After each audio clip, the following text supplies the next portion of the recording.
Eu vou contar para vocês algo que eu presenciei, que eu vi no último plantão. Nós estamos afundando cada vez mais. Estamos passando do fundo do poço. Já chegamos no fundo do poço. A gente está cavando para ficar mais fundo ainda. Em dezembro, aconteceu algo inédito, algo que eu nunca imaginei que eu iria presenciar como acadêmica de medicina. Pelo menos não no século XXI. Eu jamais imaginei que a gente poderia entubar um paciente sem fio-guia, sem relaxante muscular, sem analgésico, sem nada. Só usando midazolam. Sem fio-guia.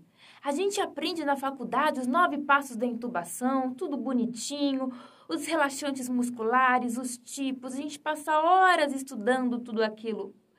E aí, quando a gente vai na prática, a gente vê agonia, a gente vê sofrimento, a gente vê médico suando frio. Você presenciar um anestesista, que é a especialidade mais acostumada no mundo a entubar, suando frio, não é algo fácil de acontecer. Bom, mas em dezembro, as pessoas ainda eram entubadas e levadas para o hospital.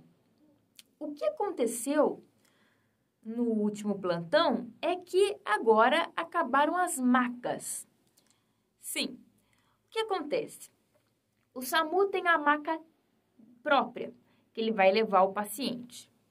Está acontecendo atualmente na capital aqui do Mato Grosso do Sul, é que os hospitais, não tem mais como receber os pacientes, não tem mais maca. Então, a Santa Casa, por exemplo, como ela não tem mais maca, chega o SAMU com o paciente e o SAMU não vai jogar no chão e ir embora. Porque a cena normal chega o SAMU, a gente troca o paciente, tira ele da maca, põe na maca do hospital e volta com a nossa, porque o SAMU tem que ter, um lugar para transportar o paciente dentro da ambulância. Acontece que agora, quando a gente foi levar um paciente da UPA para o hospital, tinha várias ambulâncias de fora, do interior, paradas ali. Por quê? Estavam esperando a maca. Traduzindo, estavam esperando alguém morrer para conseguir a maca de volta para trazer outro paciente. O hospital está pegando as macas da ambulância. Você, ambulância, leva o paciente para o hospital e volta sem a maca. Ou seja, você matou a ambulância. Ou seja, começou a ter o fenômeno de parar os outros serviços por causa do hospital cheio. Aí tem gente que não consegue entender por que o hospital cheio vai atrapalhando outros serviços. Atrapalhou, a unidade de atendimento de emergência, que atende todas as doenças por causa da Covid. Para explicar melhor a situação, quando a gente foi na UPA para buscar o paciente, uma salinha, assim, de 3 metros, pequenininha, estava lá com 4 pacientes entubados. Assim, um lado do outro, apertadíssimo. E detalhe, nem na ventilação mecânica estão ficando mais. Eu conversei um pouco com os socorristas, com os profissionais que dirigem a ambulância, com o enfermeiro. Andei conversando. E está sendo corriqueiro isso. Corriqueiro o quê? A ventilação manual. A enfermeira tem que ficar lá, jogando o ar no pulmão do paciente. Fica com ambu, Porque acabou já a ventilação mecânica. Você entuba o paciente e fica lá. A enfermeira fica lá ambuzando. Bom, a gente foi buscar um paciente E estava a enfermeira ambuzando e falando, olha, vocês voltem porque eu estou ambuzando o paciente aqui. A gente precisa colocar ele numa ventilação mecânica. Senão, como é que faz? Imagina se eu tenho 2 enfermeiras na área vermelha e as 2 estão ambuzando. Tem uma parada cardíaca no outro. Aí você vai ter que decidir, né? Se você solta aqui, se você atende lá.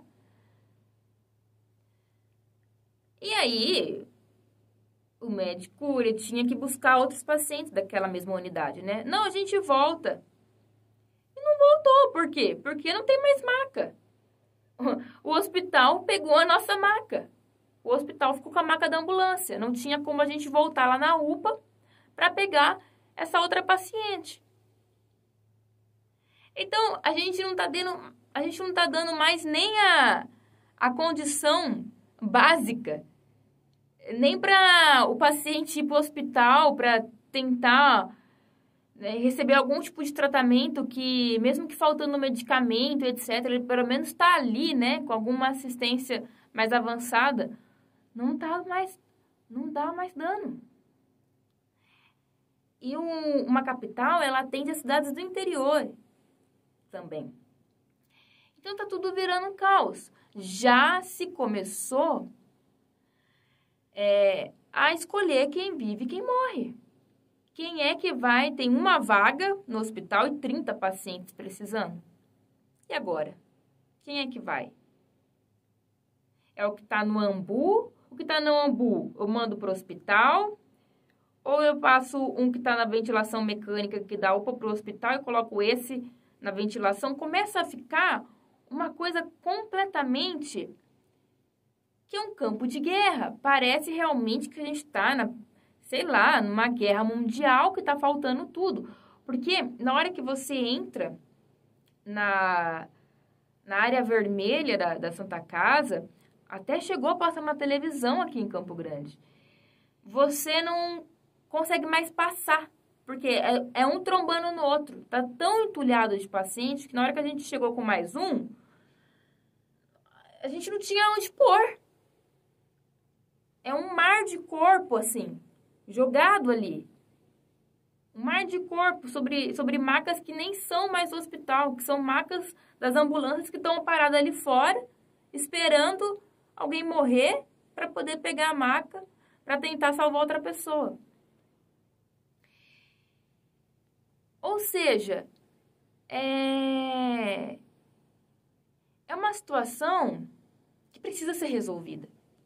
Se a gente olha aquilo ali e acha que dá tempo de esperar, a gente tem um problema muito sério. Muito sério. Veja, as pessoas estão morrendo hoje. As famílias estão adoecendo hoje. As pessoas estão sufocando hoje.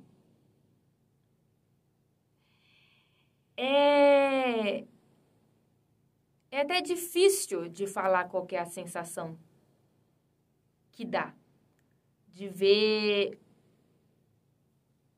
ali os corpos reais sofrendo com a sindemia e de presenciar a nossa luta na internet, que é ignorada pela democracia representativa. E por isso, nós modificamos a campanha foragenocida.com. Como é que ficou agora? Eu vou ler para vocês. Não podemos esperar até 2022.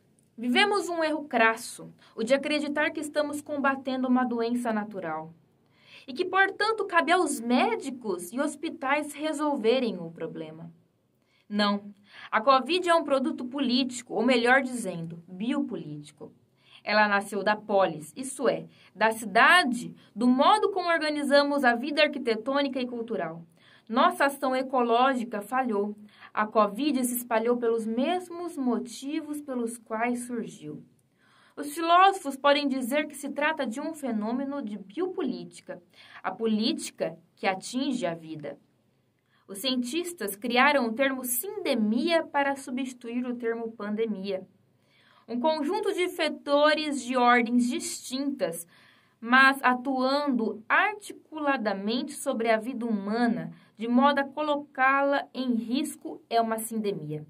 Médicos mais atualizados estão utilizando esse termo. Assim, se a Covid é da ordem da biopolítica, só medidas biopolíticas poderiam combatê-la. O lockdown rápido, radical e total, associado a uma reforma de abertura dos bairros pobres e favelas, junto com um tipo de auxílio emergencial não burocratizado. R$800 seria pouco. Seria o primeiro passo. O segundo passo seria a campanha de explicação sobre a higiene diante da doença e a mutabilidade do vírus. Todavia, como o conceito usado foi o de doença natural e para o qual não se teria vacina, então tudo foi deixado por conta da sorte da natureza. Se alguém pega a doença, que se vire. Não se tem muito o que fazer diante de infortúnios da natureza. No máximo, pode-se diminuir a dor de alguém, então tudo vira um problema de médicos e hospitais. Ou então, da mística, cloroquina e benzimentos. A esquerda optou pelos médicos e hospitais, a direita pela mística. O conceito errado levou às ações erradas. Mesmo agora, tendo a vacina, a ideia de doença natural ainda é prejudicial, pois vacina não é algo que se aplica e então resolve o problema. Vacina é algo da biopolítica e isso em dois sentidos. É necessário que as patentes sejam quebradas e o mundo todo tenha acesso igual. Vacina é algo que depende de política de ação rápida. Caso contrário, a mutabilidade do vírus reverte todo o processo. Todas as medidas para resolver o problema são, portanto, políticas ou biopolíticas.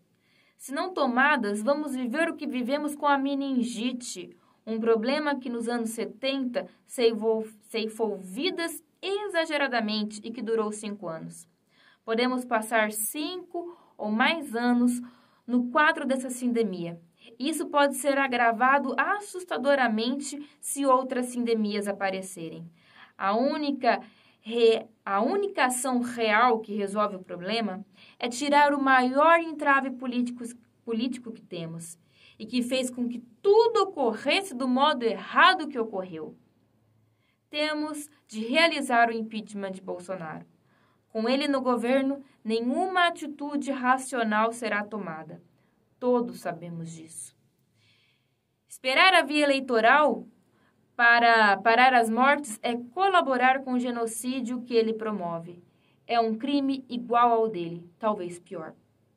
Uma classe política que fez impeachment contra um Fiat e de pedalada fiscal poderia começar a pensar em fazer algo por conta de 300 mil mortes. Agora, modificamos o texto para enviar por WhatsApp. O site foi modificado porque eu acho que os políticos, eles têm muito convênio médico, muito dinheiro. Eles não estão passando pela situação que os pobres estão enfrentando no SUS. Não queira você, nesse momento, ficar doente. Não queira sentir na pele o que talvez até você já tenha sentido. Mas a insensibilidade tomou conta das pessoas que recebem mais de 30 mil reais por mês, com direito a assessor, que poderiam estar se mobilizando para fazer todas essas ações aqui e que estão há 2 anos parados. Não quiseram nos responder por e-mail. Alguns, inclusive, têm um e-mail lotado, não arrumaram, nem estão lendo o que a gente está pedindo, o que a gente está gritando, o que a gente está apelando. E aí é engraçado porque a gente está aqui tentando falar para eles, escutarem o clamor, escutarem a dor, e eles nos ignoram. Enquanto isso, os hospitais estão lotados e ali é um horror, ali é o purgatório. É um desrespeito com a vida de todos os brasileiros. Eles não podem continuar nos ignorando. e fingindo que não é com eles. Quem não se manifestar é cúmplice do Bolsonaro. Chega de achar que a doença é natural. A gente está há 2 anos nisso. Nenhum país está enfrentando o que o Brasil está enfrentando. Por quê? O que a gente tem de diferente? A gente tem de diferente que a gente tem um genocida na presidência. Então, primeira coisa, nada será resolvido com um genocida na presidência. Primeira coisa, tirar genocida. Depois a gente consegue ter um Ministério da Saúde decente, com um ministro da Saúde decente, competente, com algum currículo, com alguma capacidade mental para executar as tarefas necessárias para combater essa sindemia. Mas antes de mais nada, a gente precisa do impeachment. Esperar até 2023 é assinar o atestado de óbito de mais quantos milhares de brasileiros? O deputado que não sair com a gente pelo impeachment está cúmplice do Bolsonaro. E será lembrado, e você não esqueça, que cada brasileiro que morrer a partir de agora também é culpa da oposição. Não se esqueça de passar lá no foragenocida.com. O site deu uma mudada e ajude a campanha. A gente precisa fazer algo imediatamente.